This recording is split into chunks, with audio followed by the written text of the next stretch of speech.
Hello, everyone. This is a great moment that we can go live with our talk show today. And then I'm so happy that we're going to have a wonderful topic, and that John and I get to discuss. And as we said that before, it's gonna be something different. As we said that the topic is about, we're going to have a waterway. The topic is how to build trust in workplace.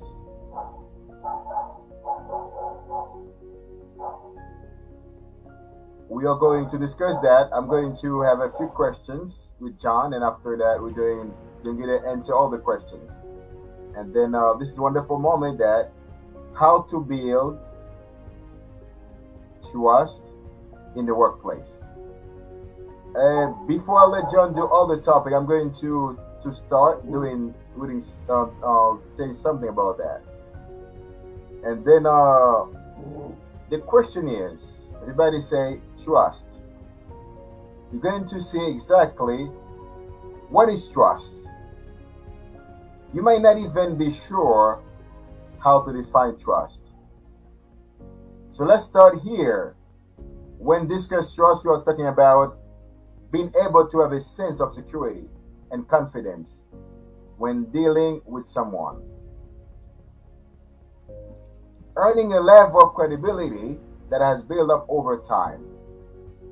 Trust is a critical part of all interactions that we have as humans.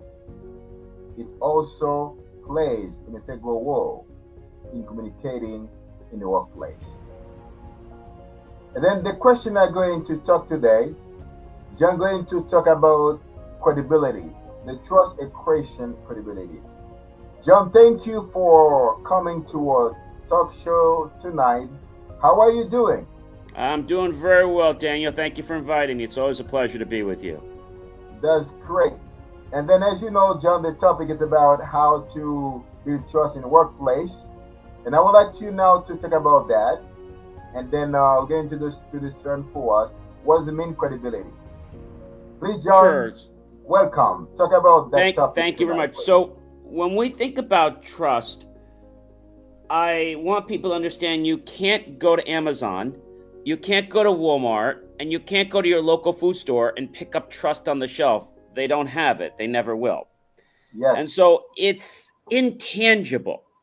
We can't hold trust, but yet we can know if we have trust. Trust needs to exist in any relationship that's going to last. yes, Um, I like to dive back to a point in my childhood. And this happens for a lot of people, youngsters. It was actually in my high school days. And it was the very first day that I went to a Catholic grammar school, and I went to a Catholic high school, parochial. And when I went to this high school, the first day of school was a very daunting time because everyone wanted to let you know that I'm here and like I'm the best. okay, And everyone in high school wanted to get to know everybody's name. That was like the biggest thing. And to get as many friends as you could. Like it was like they wanted to try to rack them up like a score. But what happens, same thing happens as we'll talk about in the workplace, is that people think that just because we have a conversation for 2 minutes that we've built trust. We haven't. Just because I know your name and you lent me a pencil for math class doesn't mean that we have trust. okay, Okay?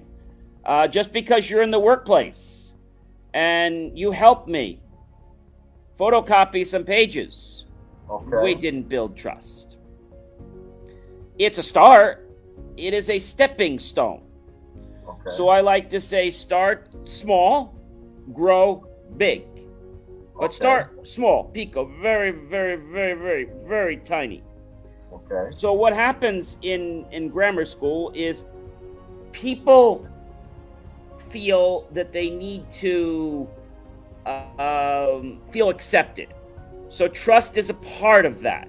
When you're trusted, you are accepted. That's part of the premise of trust. There's a lot more to it, but people want to be trusted because then they're accepted. And when they're accepted, they have trust for them. But what happened in grammar school is everyone would try to befriend each other. So that's the first step. At work or in school, we have to befriend someone. John, what the heck does that mean? Well, befriending someone means that you have an intent to want to become their friend. You don't have any other motives. You just strictly want to get to know them and share experiences, good times, and hopefully build trust. But what happens is people sometimes build what I'll call a falsality of trust. You think that, and I'll go through that in a second. So in school, we would have a person, and I know a friend of mine who his locker happened to be right next to me. So that's somebody you want to build trust with because you're going to see them every class. And I remember Daniel saying to the one gentleman, I'm not going to use his real name, I'll call him Paul. And I remember Paul was there, and we had a little bit of an acquaintanceship. That's kind of where they know your name, but there's no real trust. We just kind of know your name. Hi Daniel, hi Mike, hi John, hi Paul, hi, how are you? Have a good day. It's a hi, goodbye. There's no risk associated with acquaintanceship. Okay? So in order to get to the next, even a part of the next level, we have to assume some risk. But how does that happen? It doesn't happen overnight. So now this person that you're starting to befriend, you're, talking with them, maybe you're at the lunch table with them, you still haven't built trust yet. And so one of the things I used to do every morning was I used to ask the person next to me, what class do you have? And they would usually tell me, if we weren't in the same class, math, English, Spanish, or John, I'm in your class next. We both have science class. Oh, that's right. We both have science. So that was an acquaintanceship, but not trust. Later on, I would feel that a trust was forming, but it wasn't. I was trying to jump the gun. So I would go to the person, not once, not twice, maybe after every class. Hey, Paul, what class do you have? And although that seemed very congenial, it was a pain. I never realized this because you keep asking somebody, well, what do you have? You have to give somebody space to get trust. And I think we try to overanalyze the fact that trust is something we have to have tomorrow. We don't need to have it tomorrow. We need to build upon it. So a good example of this is when you're doing something like at the office, and let's say you didn't do something correctly, and you've kind of worked together on this team. Trust is that they're not going to throw you under the bus. They're going to say, hey, we all worked on it. I guess we all need to work better. It's not John's fault. It's not Mike's fault. It's not Paul's fault. It's the team's fault. So that's one kind of trust. Do you remember the game? In fact, they don't play it anymore, where you'd stand a line, then you have somebody stand behind you, and they'd stand literally this close, and then they would say, okay, fall back, and the person's right there to catch you. Okay, take a few inches back, and oh, good. Now it gets to a point where you're almost like a foot or 2 feet, and now you're like, I don't know if I want to fall. Oh, no, they're going to catch you, don't worry. And so that builds some kind of trust, but it's a false sense of trust, because the only reason that the person is catching you is because they know we're going to reverse and they want you to catch them, and also because your boss is there. And so you built some kind of workplace trust, but you haven't built trust as of something. Because see, trust is something, if you build trust in a person, then you have that to carry through whatever kind of relationship you have. If you build trust in a partner, it doesn't matter whether you're having a good time, you're on a date, you're loving, it doesn't matter what you're doing. That trust is not like isolated to just when we're at dinner or just when we're out. You know what I'm saying? That trust has to be in all areas of life. In the workplace, when you build trust, people have a tendency to build it there, but then when you leave work, it's like, I don't know you. Okay. Right? And so when you ask somebody, for example, like in high school, and you say to someone, hey, can I borrow your notes? And so people do this to me all the time, and I would always be nice and give it to them. But then I realized that some of the people that were trying to get my notes weren't really trying to friend me. They were trying to use me. So a lot of people, Daniel, build trust with the wrong intention. Bad karma, right? They want to use it to get ahead. And it works, but then they fall on their face. Okay. So trust, as you mentioned, is about security. It's about accountability. It's about credibility. Okay. Yes. So how do you go from somebody that's not friends or somebody that's kind of acquaintances or somebody that's just kind of a work associate to someone who becomes a friend to build trust? It's not easy. First thing I tell people is that you've got to respect them. And the first respect we've learned is from Dale Carnegie. Okay. And he said one of the wisest things, the most beautiful and sweetest sound that someone can hear is one thing. Do you know what that is, Daniel? No. He said there's one thing that everyone hears is the sweetest sound that they can hear in the world. Sweet to me, sweet to you. Sweetest sound you can hear is your name, Daniel. Yes, correct. John. Yes. So, right. But not just saying it correctly. So if I meet you and I was like, oh, I'm not quite sure, I don't want to botch that up.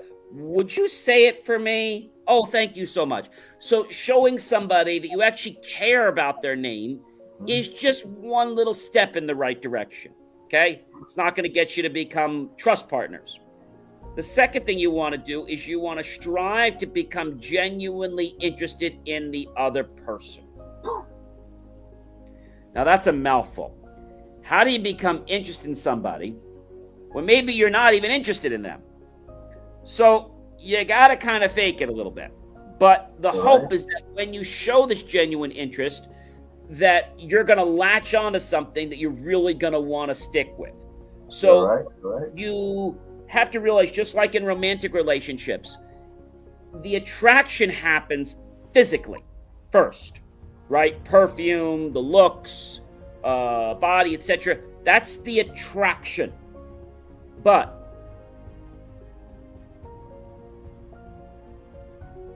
we might have lost you, Daniel. No, I'm here. Back? I might have lost you. It went blank for a second there. I don't know what happened. I'm here. Okay, so after the attraction wears off, which it does, a week, 2 weeks, and by the way, I'm saying this for all the ladies and gentlemen, Valentine's Day is coming up, okay? So you can't live the whole relationship off the attraction. It'll wear out in a couple months to a year. So you have to find something significant that is going to hold you together, the glue. The attraction just kind of says, hey, I'm here, now let's explore.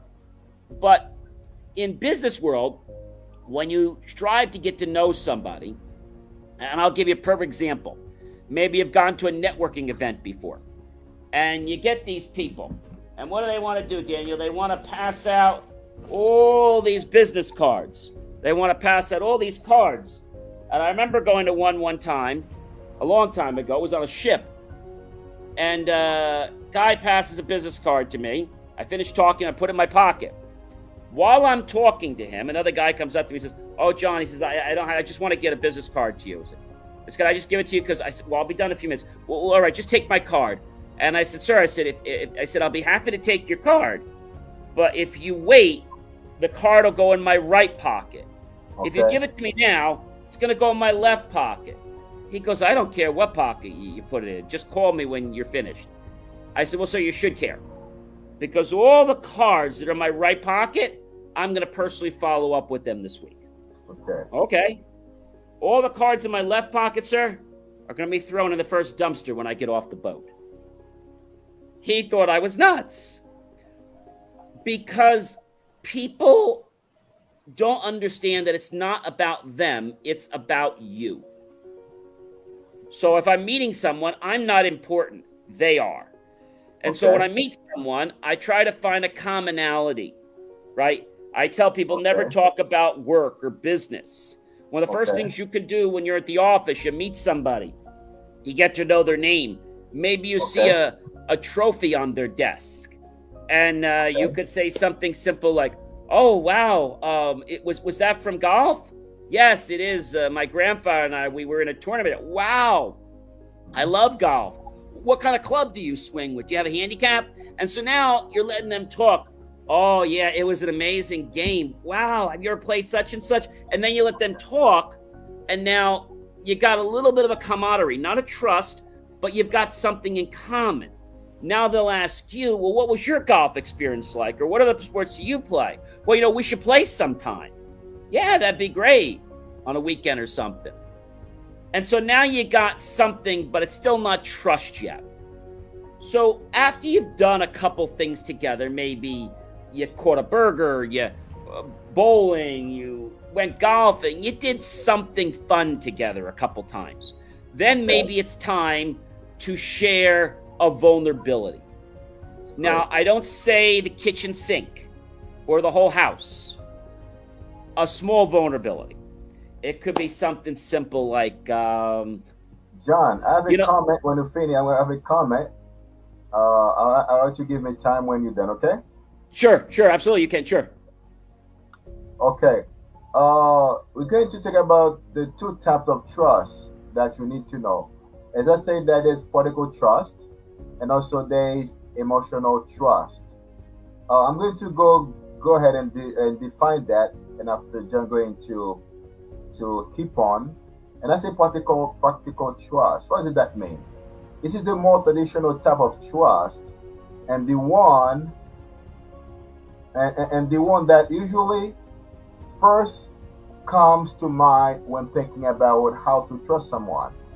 For example, political trust, you earn this kind of trust by being a hard-working employee. Because we the topic is about how to build trust, about to build trust in the workplace. Okay, so at the workplace. That's what we do to the workplace.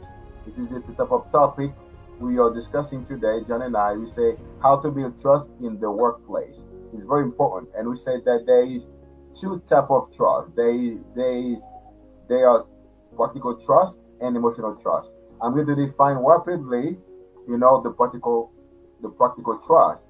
I said before, this is the more traditional type of trust and the one that usually first comes to mind when thinking about how to trust someone. You earn this kind of trust by being a hardworking employee.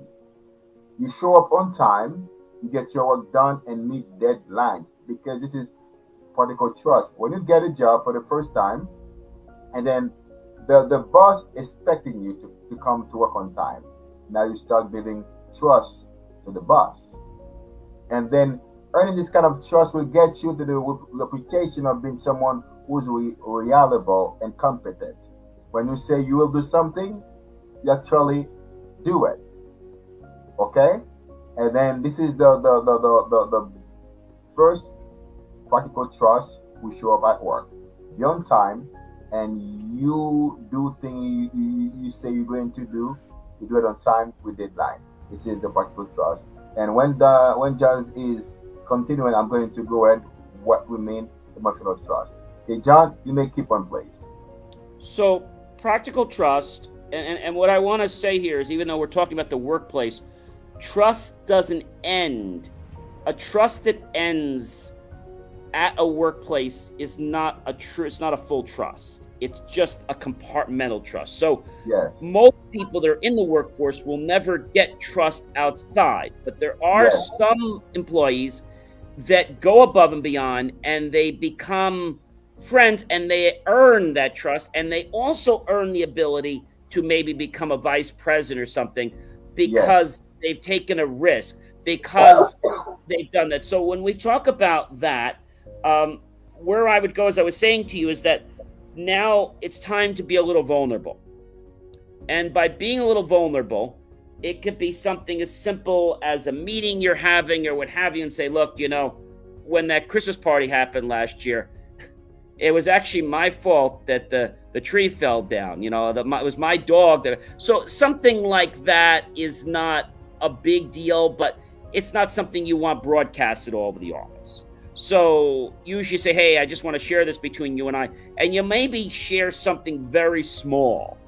It could be something that if it got out, it really isn't going to damage your reputation. So the more that if you share something that has a higher vulnerability, that means you are putting a higher amount of trust in that person.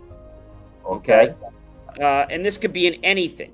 So when I decide to risk something about a Christmas party, very low level of trust. It's trust, but it's not a lot. Now I might share something else that I heard. And so when these things happen, these stories happen, but the goal is that when you share, oh, you know what I did? When I was in school, we robbed our school's mascot. So little things like this and a back and forth, you can't give too much and then them not give anything, because then you're going to have what we call an overdraft checking account. Now, do you know why I say that, Daniel? Yes. You do. Stephen Covey. Okay. You have an overdraft checking account, but it's a very unique kind of checking account. We call it an EBT. Okay. No bank has them today. They don't have them. EBT stands for an emotional, EBC, emotional bank checking account, or EBC, emotional, EBA, emotional bank account. And so when you do something nice for someone, okay, you actually put deposits, okay, into your EBA, and you take it from theirs, okay? When they do something nice, they put something in theirs and they take it from yours. So if you have somebody that's doing too much, then it's not balanced. Mm-hmm. And so at the workplace, when you think of, you know, building a practical trust, which is just you showing up on time, you doing your work, or what I like to say is if you're on time, you're actually late. You're supposed to be to work 8:30, you better be there at 8:20 or 8:15. However much time it takes you to get ready, so that when you're at your desk, you should be at your desk at 8:30, not punching in at 8:30. So that's another thing that can help. And then when there's maybe a customer or there's an issue, there's a trust built, not just with the company. There's a trust built between you, the representative, and the customer. Yes, correct. And so there's different types of trust. We have the trust with the employee, the trust with the customer. We have trust with the vendor. And another very important thing that you mentioned, and I wrote this in my article a few weeks ago, it's knowing how, when, why, and how much to trust. Sometimes we trust too soon, and we trust them too much. We figure they're all good and great creatures, but we can't give somebody that kind of trust. Just like we can't give somebody $1 million credit if we don't know if they're worthy to pay it back, right? So we can't put that kind of a loan out, because when we give somebody trust, we're really putting a loan out and hoping it's going to be paid back. And so when you understand that, and you know that it's a give and take and that it is a gradual progression, you'll start to appreciate that your trust will build upon where you are. Trust also means that you will have open communication. Yes, correct. This is why a lot of marriages end early. They don't communicate.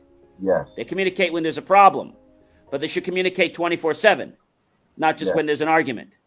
Yes. And the other thing you said, very important, is doing what you say. In fact, that was the number one answer on my survey, is what builds trust the most, and that is doing what you say you're going to do. Doing what you say, that's correct. Right? And this is with vendors, this is with everybody. Yes. And that's really good. I like that, John. We've been talking about practical trust.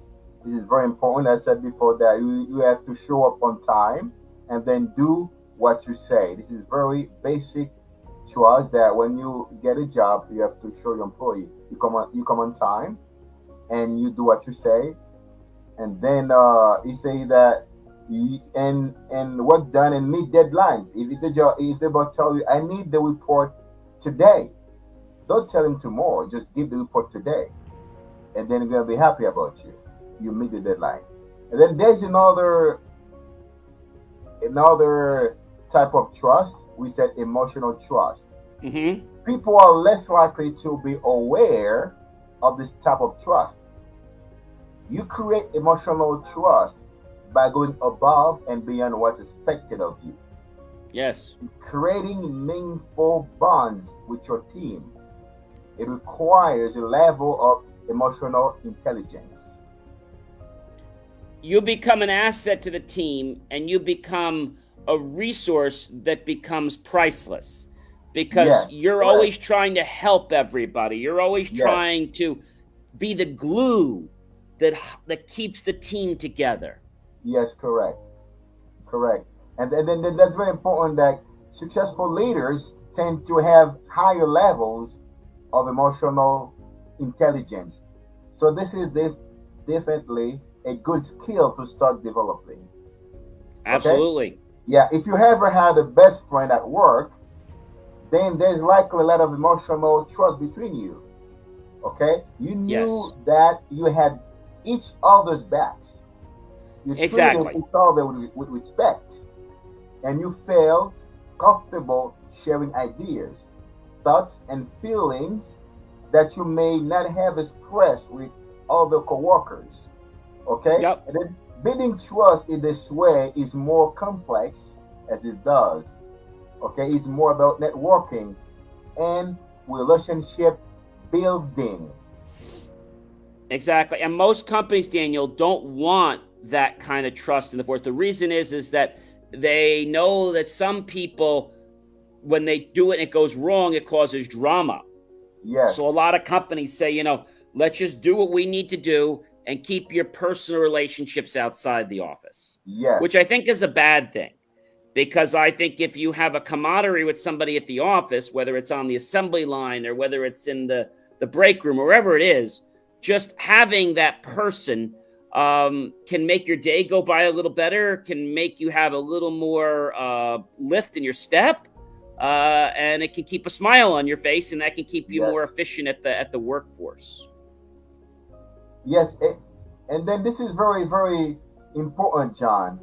And then you can say here, uh, for example, that's very important about build trust, especially emotional trust. Uh, there's something people understand that why building trust is crucial in any relationship. Okay, for example, we can say that learning how to build trust in the workplace and anywhere else, not only in the workplace, we say anywhere else, is necessary if you want to create lasting relationships. Again, Absolutely, it's not even a luxury; it's a necessity. exactly. Okay, anywhere. It's not only in the workplace. You have to build trust. Let me give you an example. First of all, in your house. Secondly, you know, in your neighborhood, people can know you. And then if you are a Christian in the church community that you are a member of, that you attendee, and at the workplace, because sometimes when you first get a job, they ask you for references, people that know you. You're gonna give your family phone number. You're going to give your neighbor's phone number. If you're a church attendee or a They member want they of want a reference. We want a few reference, references. they're gonna ask you the references, and then those people are gonna talk about you from your, it could be people from your church, from your community, from your household, everywhere. And that's very important that and then not only in the workplace and anywhere else. Okay, especially as you said before, John, in romantic relationships, a lack Yes, of trust is one of the primary reasons for divorce. and People who's married, there's no trust. People can divorce rapidly. And every place. If the boss doesn't trust you, can fire you. You're gonna be fired. yeah, that trust has got to start on day one, even if it starts very low level. It's got to start there, and people Yes. that are not trusting on day one are probably already starting to nail themselves out of their job Okay. because a lot of people get hired. They say, I just want to do my job. And Yeah. nothing wrong with those people. but they're what I call laborer people or task people. They don't care about you. They don't care about me. They care Yes. about the task at hand, but they don't care about how they could do better for the company. They You're just right. care that they're getting paid X an hour and I'm only getting paid to make X widgets. And that's all I want to do is make the most widgets in the hour. That's it. That's a Hmm. different type of mentality. You're right. You're right. And then I agree because and then what you said before, and then whether you're building trust in teams or between individuals, the end goal is the same. You want to create an environment where people feel comfortable sharing That's their that's thoughts the key, and Daniel. They helping each got they other gotta out. feel comfortable. They gotta feel Yeah, comfortable. feel comfortable. And then that's why we have the word, what we call that, we have common purpose. Building Yes. trust, motives, competence. You have to get common purpose. Well, You know, that's you why I got said in the beginning, what you want to do if you don't know how to build the trust, whether it's in any type of thing, whether it's sales or you want to find a commonality. yes, And you want to, what I always like to say is, you want to keep the shop talk away first. When I go to meet somebody, I don't even talk about why I'm there. yes. I was like, oh, wow. And you're in that too. For 10, 15 minutes, I might be just always, oh, well, John, what are you here for? I don't know. You're I'll right. come here to talk more about football. Oh, well, no, I had a problem. Well, you did? Yeah. Oh, okay. I have some information. I can share it, give you a demo. Okay. It's like, that's like an afterthought, even though it isn't. Hmm. It's like, and when they see that, they're kind of like, Hmm. oh, yeah, we could take a look at it today if you still have time. And when you have that kind of that role attitude, I'll give you another example. I had a client of mine, okay, and still a client of mine. Okay. This client of mine only became a client maybe about a year ago. Okay, very nice individual, a large builder, Okay. and I had been wanting to get him to be a client for years, but just Okay. never happened. Okay, I donated something to a local auction, Okay. and he went and bid on it, and he won the thing. He got the chance to work with me, basically for winning that prize. And as we started to work together, I remember one time I came over and he said to me, he says, I said, well, the door's locked. I said, oh, wait. He said, well, the key's just in the mailbox. You could just let yourself in. I said, that's okay. I said, I can wait. So, when somebody volunteers, this is what I want to say about trust. Okay. I was getting back to this and comparing it to the kids because a lot of people can relate to this, even if we have any youngsters watching. In school, there's not a lot of risk associated with the fact that I don't tell you the right class. So you give me the wrong class and I show up. It's not a Okay. big deal. Okay. But what happens later on is if later on that person expresses who they're dating and now that's a secret and now they find out and don't tell her, don't tell this person I like them or don't, like don't say anything. And now that's a start of a trust. And if you screw that up, they're never going to share any feelings they have for it. They're never going to trust you again. So that's usually where it starts. But I think the biggest thing I'd have to say about the schooling is the types of trust. So when somebody actually starts to trust you, that's one thing. But when you do something and you ask that person to trust you, they're not going to. Trust has to happen because of a mutual, genuine reason, not because I want you to trust me. Okay, that's important. So now that we both mutually are in a trust together, we are in kind of like a pact. Some things we used to do, when you made a friend in high school or grammar school, and usually what we did is we shook hands or we slapped each other in the back of me. And that was kind of a symbolic thing of us saying that we trust each other. We didn't come out with the words that says I trust each other. Like we just didn't, that was like a corny thing to say, hey, I trust you. Okay. So it was an implied thing. So I think as we, from younger to older, trust is implied but it's not stated. And I think a Okay. lot of people get burnt because they don't realize the rules of trust. Like, yes, I'm committed, but I'm like, oh, well, I didn't realize it didn't mean that, if I'm busy or I want to go take off on Saturday, that if I promised you to do something, I can't, I have to honor my commitment, right? I work on something called just in time. If I commit to be with you and I don't have anything else on my calendar, that's fine. But if somebody else asked me before, then I can't do that. It's a just in time. And so I think a lot of people, they have a problem with trust. You know why, Daniel? It's because they don't like commitment. You know what I'm saying? You're muted. Are you still muted? Okay, John, thank you very much for sharing your thought about trust. And then going to end right now because we're going to keep on the next topic on Friday. And then I'm going to end with this. You say that to have a sense of well-being, a good mental health, we need to know that other people understand us and have our best interests at heart. This comes with having high levels of trust. Okay? When you people trust us, we feel comfortable. Give us peace of mind to know what everyone is working together. Absolutely. Just remember, everyone, don't demand trust. You have to earn it. If We you earn it, demand right? it, We earn you trust. definitely don't deserve it. Yeah, we earn trust by what we say, what we And do. what we do. Exactly. Then John, now then now we're going to keep on with the topic. We're going to discuss next Friday one by one 10 of the most effective ways to build trust. We're going to discuss the first topic going to be the first going to value long-term relationships. We're going to discuss this coming Friday. Value long-term relationships. We have 10. That's why we're gonna have a topic for the whole Saturday, for the whole Friday. Okay, John, Fantastic. thank you for your time. Thank you for everyone that been watching us live.